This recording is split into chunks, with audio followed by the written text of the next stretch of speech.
طبعا يا جماعه فيديو اليوم هو راح اجاوب انا على اسئلتكم المحرجه وما بعرف شو سالتوني. فيا جماعه الفضايح اليوم بهذا الفيديو لا تذكر ولا تحتسب ولا اي شيء يا جماعه. الفضايح اليوم اكثر من الشعر اللي براسي يا جماعه. فالاسئله يا جماعه كانت كثير محرجه. كل اللي عملته انه بعثت يعني ستوري على الواتس وقلت لهم للناس اشتروني اسالوني يا جماعه. بس انا يعني ما بعرف تلبكت، ما بعرف شو صار معي. فيا جماعه ما عرفت انستا، ما عرفت يوتيوب، ما عرفت واتس، ما عرفت شيء. فيا جماعه انا ما توقعت انه تكون الاسئله اللي بدكم تسالوني اياها على 1000 مشترك انه كل هالشيء محرجه يا جماعه. فيا جماعه كانت اسئله كثير محرجه. A few moments later. مرحبا يا جماعه، معكم يوسف بصمجي جيتكم اليوم بفيديو جديد. طبعا يا جماعه احنا بنبلش باول فيديو انا بنزله على القناه. فاول فيديو بنزله على القناه تقريبا من 3-4 سنين. فيا جماعه كانت كميه فضايح بهذاك الفيديو لا تحتسب.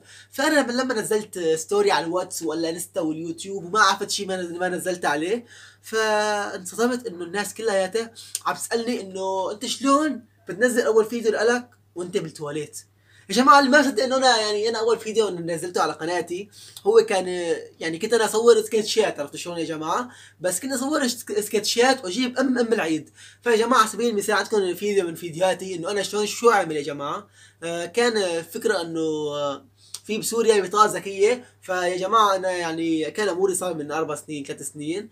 فيعني شو بدكم يا جماعه؟ يعني مره انا من زمان طبت معي بطاقه ذكيه جوا التواليت. عرفتوا شلون؟ يعني جوا صرف الصحه شو بتسموه انتم، جوا المرافق. فيا جماعه راحت البطاقه.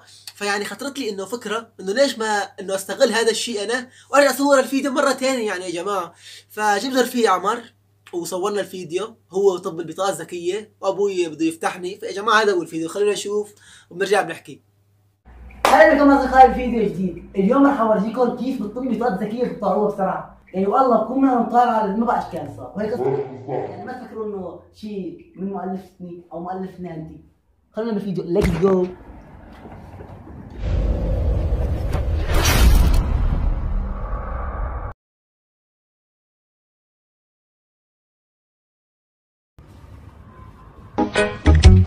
السلام عليكم.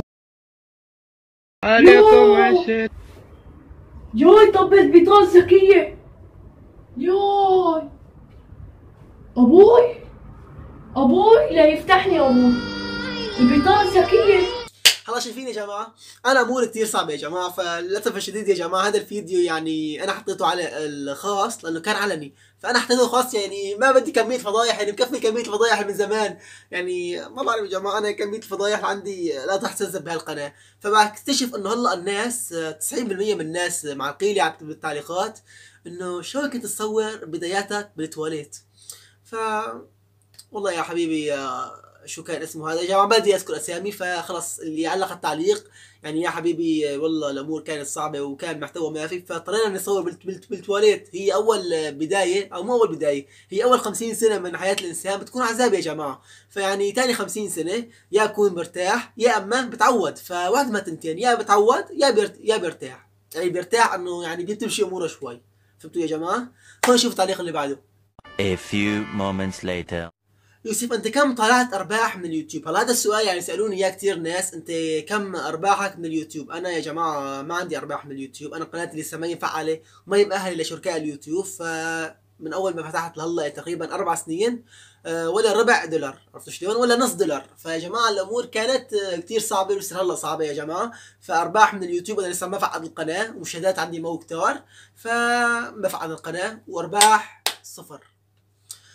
نشوف اللي بعده. A few moments later.